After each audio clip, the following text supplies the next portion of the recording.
والسماء ذات البروج واليوم الموعود وشاهد ومشهود قتل أصحاب الأخدود النار ذات الوقود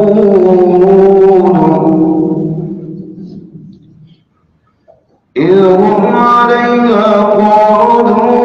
وهم على ما يفعلون بالمؤمنين شهود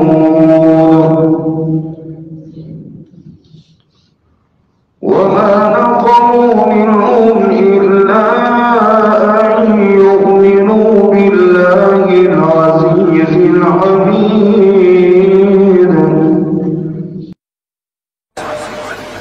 كافها يا عين صاد ذكر رحمة ربك عبده زكريا إذ نادى ربه نداء خفيا قال رب إني وهن العظم مني واشتعل الرأس شيبا ولم أكن بدعائك رب شقيا وإني خفت الموالي من ورائي وكانت امرأتي عاقرا فهب لي من لدنك وليا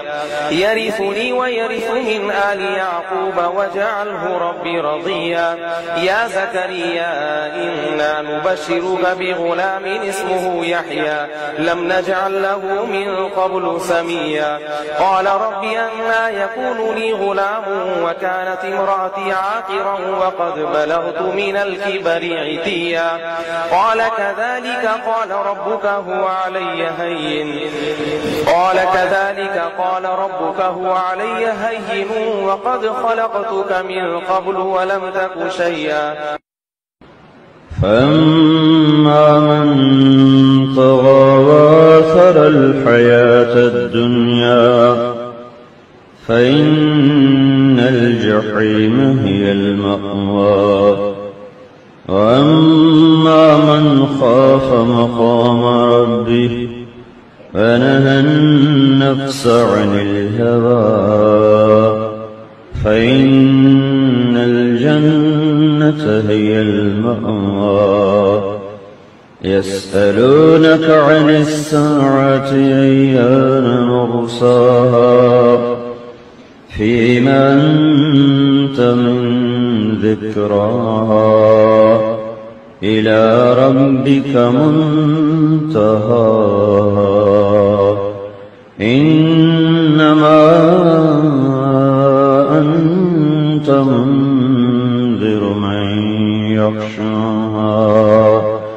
كأنهم يوم يرونها لم يلبثوا إلا عشية أو ضحاها. أعوذ بالله من الشيطان الرجيم. بسم الله الرحمن الرحيم. تبارك الذي بيده الملك وهو على كل شيء قدير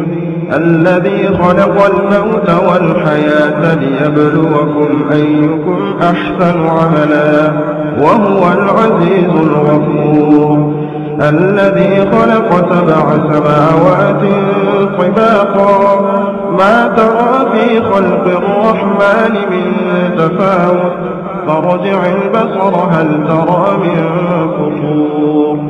ثم ارجع البصر كرتين ينقلب إليك البصر خاسئا وهو حسير ولقد زينا السماء الدنيا بمصابيح وجعلناها رجوما للشياطين وأعتدنا لهم عذاب السعير وللذين كفروا بربهم عذاب جهنم وبئس المصير إذا ألقوا فيها سمعوا لها شهيقا وهي تفور تكاد تميز من الغيظ